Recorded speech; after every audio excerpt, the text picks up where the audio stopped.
Welcome to the Invested Dads Podcast, simplifying financial topics so that you can take action and make your financial situation better. Helping you to understand the current world of financial planning and investments, here are your hosts, Josh Robb and Austin Wilson. All right. Hey, welcome back to the Invested Dads Podcast, a podcast where we take you on a journey to better your financial future. First of all, you're probably listening to this on your way to Thanksgiving lunch. So, from us, Happy Turkey Day. We have a lot to be thankful for, and we start with being thankful for our amazing listeners. We would not be here without you. Well, technically we'd be here, but just not talking into microphones. So we would just be sitting We'd have the across same and saying, conversations. Hi, Austin. We would Let's just talk be Thanksgiving. Yeah, we would just be and talking stats on Thanksgiving together. But you get to enjoy that with us. So we are thankful for you and everything that you guys do to make this podcast Absolutely. successful. And we love it. We love it. Yes. So, inflation. We're talking about Thanksgiving, but we're talking about how Thanksgiving is impacted by inflation because it seems really relevant this year. So if you were the one responsible for your food preparation for Thanksgiving meal, you may have noticed it cost a little more this year. A little bit. And we're going to get in. We'll break down the numbers later after this. No, actually, that's how they would say it on TV. But this is a podcast. So we're going to say, yes, inflation has been running hot, like really hot, relatively speaking. Yes. Not like the 70s, but like the hottest we've seen in 30 years. Yeah. So, inflation. Last week, in the month of October, CPI report came out. Headline CPI, 6.2% higher than last year. So that's what they call the year-over-year number, meaning from November 1st of last year through October, from a one-year time frame, it's 6.2% higher than it was last year. Correct. Crazy. So, yes, that is... Tell me, though, CPI, we're going to walk through a couple different ways of looking at inflation. Inflation is just the increase in cost over time, but there's different ways of calculating it or different ways that the government uses to track it. Correct. So CPI, what is that? Consumer Price Index, CPI. Right. So this is a basket of goods that the Bureau of Labor Statistics, or BLS, because we love acronyms in the finance world, can't have too many. They calculate it monthly, and they publish it monthly on a month-over-month basis and a year-over-year basis, looking back to the same month last year. Mm-hmm. So it's published every month. They look at it on a headline basis, which is the number I just said. So that's like everything that's included in their basket of goods. That's all inclusive of that. Okay. They also publish it on a core, they call it core basis. Okay. And that takes out food and energy components, and food and energy, they're kind of independent. They move independently of the rest of the market often in terms of pricing. They have their own cycles outside of economic cycles. Yeah. For instance, food. Yeah. If you have a bad crop season because of weather, that impacts the price of food, where the overall market inflation may not reflect that. Okay, so that's why they like to separate that. So that's core, but really, specifically talking about preparing a Thanksgiving dinner, it makes sense to talk about headline because, well, that includes the food part. Right, and people use that. Food and energy, Correct. People use it. So interestingly enough, the Federal Reserve, which this isn't related to this topic at all, except for the fact that today, as we're recording this on the 22nd, this is the week of Thanksgiving, on the 22nd, Federal Reserve Chair Jerome Powell has been renominated for a second term. All right. Big news. Brainerd was the incumbent. I don't know the number. Incumbee. The other potential person running? The potential other favorite. She will actually be the vice chair. Okay. And they will kind of keep each other in check. They're both generally pretty dovish, but the market really likes the way Powell communicates, and who knows, how that will work going forward, but seems to be not a ton of changes. However, inflation is the topic, and inflation is what's getting a little bit, I wouldn't say out of hand, but it can if left to go too long, and that's why the Fed has started to taper off their bond purchases, which will lead eventually, likely next year, to interest rate increases. That was that got me. You mentioned them being dovish, and they use that as a reference. It's a Thanksgiving reference, and dovish. Birds you can eat. Yeah, but hawks, I don't think you eat them. But so hawkish either. and dovish, meaning aggressive or more passive in how they're looking peaceful. Yeah. But why? I mean, we use the term bear and bullish in economic terms all the time. Why do you need Hawk other and dove. animals Just- showing up? We like our acronyms and we like our animal Apparently. references. That's just all we know. So anyway, that was a tangent on the Federal Reserve. Yes. So the Federal 6.2%. Federal Reserve. Yes. So stable pricing is one of the Federal Reserve's mandates, along with full and inclusive employment. There are two mandates that they are trying to ramp up the economy to get to. So stable pricing is a not super inflationary environment, right? That's not stable by any means. They don't use CPI, and they use what is called personal consumption expenditures, also published on a headline and a core basis, but that's known as PCE because we like our acronyms. And that historically has run a bit cooler than CPI, which means that the numbers that we're seeing on a CPI basis may not freak them out as much as it freaks out other people. But for more details on inflation, we actually have a dedicated episode on inflation, which is number 79, episode 79. We talked about inflation. It's called Inflation Nation. And we actually did this when inflation wasn't as hot as it is now. So quite prevalent, but we did break down both of those definitions in a lot more detail. Yep. All right. So let's talk what we want to talk about today, Thanksgiving. And really, more importantly, the increase in the cost of Thanksgiving from last year to this year. Yep. They're saying 6.2%. So if I looked at what I spent last year on Thanksgiving, is it 6.2% higher now? So that's an interesting question and a good one that a lot of people probably have. The right answer is maybe. Sounds like a good answer. It's like moderation or whatever Josh would say. But the reality of it is that 6.2% is based on a calculated quote-unquote basket of goods, which has a ton of different components with different weightings in it for the average consumer. So your basket of goods, or specifically your basket of groceries for Thanksgiving or whatever, may look a lot different than your neighbor's or whatever. So if my Thanksgiving is very dessert heavy, I may have a different inflation It could amount. be more or less. Who knows? And we're going to break down the components of some of the food inflation later on. But you're likely not going to see exactly a 6.2% increase. In fact, a lot of economists are saying that what actual consumers are feeling, what most consumers are feeling, is actually a lot higher than 6%. Because of that basket. Because I eat a lot of meat, and that contributes to it. No, it's because of their basket, specifically being like food and energy. They're not the entire basket of goods, but they're up so much year over year, and that's a huge portion of a lot of people's, think gasoline, think groceries, huge portion of most people's budgets. So a couple drivers of that. But yeah, your inflation and your feeling on it may be higher, it may be lower, but that's kind of a ballpark. Yep. So let's talk food, because that's really what our minds are on today. It's Thanksgiving. I'm hungry. Let's talk about the actual costs. Yeah. So it's probably going to cost more. Yeah. That's just kind of the way we're seeing things right now. I will put a link in the show notes for a CNBC article breaking it down. But in short, we need to also put in our mind that Thanksgiving dinner in 2020 was actually 4% cheaper than 2019 on average. So let's put that in our mind. But then say this year, based on the inflation number we just talked about, it's going to be higher. And in fact, the American Farm Bureau estimates that a Thanksgiving feast for 10, so that comes with turkey, sweet potatoes, rolls, veggie tray, a pie with whipped cream, all these things, it'll cost around $53.31, roughly. Oh, wow. That's a very specific, rough number. Yeah. But that is actually up 14% from last year. That's a big rate. That's not 6.2. That's not 6. That's not 4. You're not. Nope. That's a big number. Yep. So that is something that is maybe more ballpark. What people should expect to spend is it's going to be more than 10% above what you have spent. And in bigger cities, it's probably even more because it's even harder. Supply things are even harder in certain areas like that. So yeah, definitely going to be a factor. Now, let's talk about some of the drivers behind these inflationary issues. One is supply. Obviously, supply and supply chain issues, they've wrecked every part of the economy, every sector of every market. We had an extremely efficient global and specifically U.S. economy. It was never meant to be shut down. Yep. Okay? Let's get that understood. But we did, as a country and as a world, shut down the economy last year, and we're still feeling the impact as certain areas are not back up and running smoothly. Ports are backed up, trucks are jammed if you can even find them, and everything's either on back order or unavailable. Jellied? Are the trucks jellied?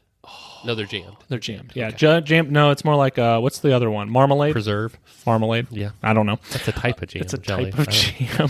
I don't know. Yeah, one of them has like fruit pieces in it, and one of them doesn't. Yeah, jam or jelly. Yeah, I don't know the difference. So anyway, everything's on back order or unavailable or has a long lead time. Yep. All we can do is wait, to see until things improve, which could be as late as middle of next year or after. Who knows? We're kind of just in the wait and see approach. So Suffice it to say, it's just my opinion, but I think the world would do wise to consider other alternatives if another pandemic comes, because the economic cost is great, which then in turn creates all kinds of other costs. We've got emotional, social costs. Last year it just came out. Terrible economic year, tons of people unemployed, yada, yada, yada. Most opioid deaths in America in history with over 100,000. So, these are byproducts of some of the situations that were caused. Depression and all that. They were caused by some loneliness and feelings of isolation and stuff like that. So, anyway, I'm going to get off my soapbox because I'm really passionate about an economy that hums along, and we're definitely not there yet. We're getting there. We got some work to do. So, yeah, that's where I'm at. Okay. So let me give you a dad joke to break up the soapbox and get back to our topic. Okay, sounds good. All right. Now, Austin, I'm not a singer. You're musically inclined. I am not. Oh, man, I'm going to change that. But do you know what the best song would be to play while you're cooking a turkey? Nope. It's all about the baste. It's all about the baste. About the bass. No. What's the opposite? What rhymes with treble and is about no giblets? I don't know. But that would be a good song to sing all about while the baste. you're making turkey. Because you don't want a dry turkey. So I watched this guy on YouTube called Sam the Cooking Guy. So Sam, if you're listening, Sam, I would love it if you would be listening to this. But you cool. are my favorite YouTube channel, and I watched almost all your videos. But he posted a picture on Reddit, I think, of a spatchcocked turkey. I don't know what that is. I know. That's what I'm going to explain. So a spatchcocked turkey, and you can do this with chicken too, is a way of cooking where you cut out the entire backbone of the bird. Okay. And you pull it and lay it open. Okay. Open it up. Yeah. And then so it's all cooking kind of thin. Yep. And you can get super crispy skin, but all of the meat where you want it to stays super moist. And it also is just a really cool word to say. Yeah. So what did you do? I spatchcock my turkey. It's like filleting it. It's really what you're doing. It kind of is, but I'm going to try it.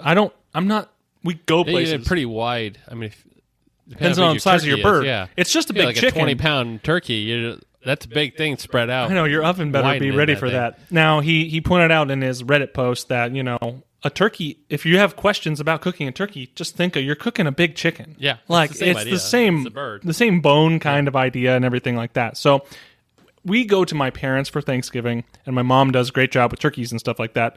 I've never made a turkey, but when I get my chance one day, I'm spatchcocking that sucker. Yeah. I mean, cut it open. I want the tender and the crispy. I'm a dark meat guy when it comes to turkey. You like the dark meat? I'm a dark meat guy. Yeah.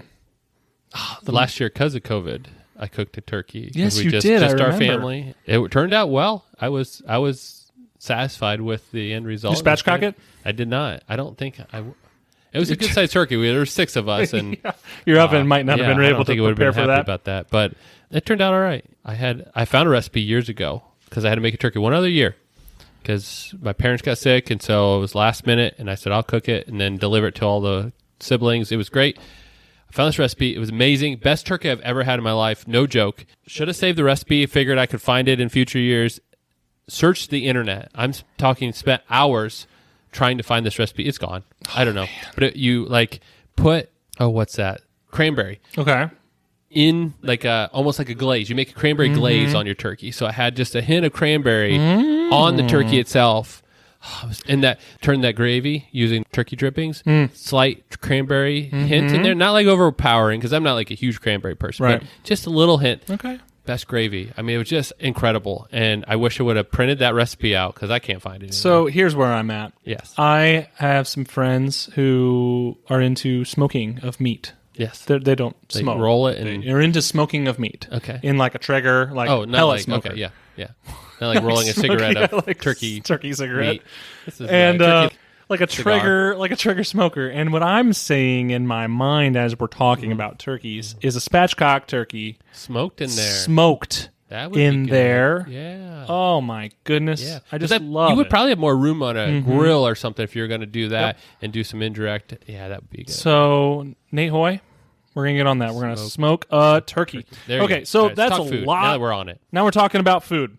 So let's talk about a breakdown of the food cost changes versus last year. And this was up from that article? This was from the CNBC article. Okay. So meat, poultry, fish, and eggs. This is a collective basket. This includes turkey. But that is up. That'd be poultry. Yeah, that'd be poultry. That is up 11.9% year over year. By the way, this is a side note, but it goes along with this. Bacon is up more. Bacon, well, that was what I was going to say, but It makes is? sense. I don't know. Oh. What I was going to say is small turkeys are going to be harder to find this year Yeah. because, do you know why? I do. I was going to talk about it. Oh, okay. Then go ahead. Okay, unless it's different. But so one of the main driver of this is, a shortage of turkeys. Lowest bird count in years is kind of one of the headlines. Turkey itself's 21% per pound higher in cost than last year. There were labor shortages in processing plants, and in turn, this caused the ability to get turkeys processed longer, so the turkeys got fatter and required, and then they were required to eat more food, which caused cost of the food to be up. So labor and supply costs both increased. Is that what you were talking about? That was what I was talking about. Yeah. Right there is the fact that they stayed on the farm They get longer. fattening up. They got bigger. And so, now you used to be able to find a couple pound turkey, right? And you're like, oh, this is my 5-pound turkey for my family. Yeah. It's perfect. Nope. You got a 10-pound turkey. You better enjoy it. The smallest one you can find. So that just boggled my mind that something that I never would have thought of the pandemic is farmers kept their animals longer, Right. which means they're bigger, fatter. which you think would be good for the farmer, but they actually had to feed not. them more. Exactly. And it's not because, you're selling certain size turkeys. Yeah. You want this optimal size. Craziness. Turkeys. I mean, you can't find a small turkey. There's just, I don't know. I think that we're in a unique situation, but I'm looking forward to eating some of that turkey, however it's cooked. Okay, so that's meat, poultry, fish, and eggs up 11.9%. Salad dressing, something you're probably going to have on Thanksgiving, that's up 7.7% year over year. Salt, other seasonings, and spices up 4.9%. Bakery products up 3.6%. And we're going to have a lot of bland food because people are cutting down on that. That'd be horrible. Inflation's got me. Spend the money there. Spend the money there. Bakery products up 3.6%. Fruit and veggies up 3%. Condiments and sauces up 2.6%. Dairy products up 1.8%. And gravies and such up 1.8 as well. Now, if you think of where the bulk of your spending is going to go to your meal, it's likely going to be in that big bird. Ooh, not Big Bird. No, don't eat Big Bird. It's going to be on that turkey. Yes. And that is going to be causing some inflation in your meal for certain there. So, yeah. But if you're buying a bigger turkey, then your lunches will last longer, and maybe you'll net better because you don't have to buy sandwich lunch. All I'm thinking about is Ross Geller on Friends and the Moist Maker sandwich that he flips out about with the leftovers, bread, turkey and stuff, and then in the middle is a gravy-soaked piece of bread, the Moist Maker he calls it. Yeah. Oh, that sounds so love good. Leftover turkey. That's one of my favorite things. It sounds really good. All right, so think about Thanksgiving. Unfortunately, it will be a little more expensive this year. Yeah. And that's, again, a continuation of what you've experienced this whole year. But if you've been listening to our advice, hopefully through all the other things that you're doing well, not only surviving but thriving. So we wish you a happy Thanksgiving, and know that inflation, like we said, this is the highest been since the 90s, but we've experienced high inflation in the past, and we know our economy can get through this. So rest easy. Financial situation, this will pass. We'll adjust to this. The economy will adjust. Yeah, you'll be all right. So let's wrap it up by talking about some things we're thankful for. Yeah. And Josh, I am thankful for a great co-host because we have a lot of fun recording this podcast. I don't, you guys only hear 70% of what actually gets recorded, which is probably good. That's probably good. But it is a joy and it is a fun time. So I'm thankful to have a good time recording this. Thankful for a good job where we get to do what we love. And I'm thankful for a healthy family as my wife's recovering from strep throat when I'm recording this. Healthier, we're getting there. I'm thankful for a growing 4-year-old daughter. And some of you may know, but we have a unique situation where our daughter has special needs.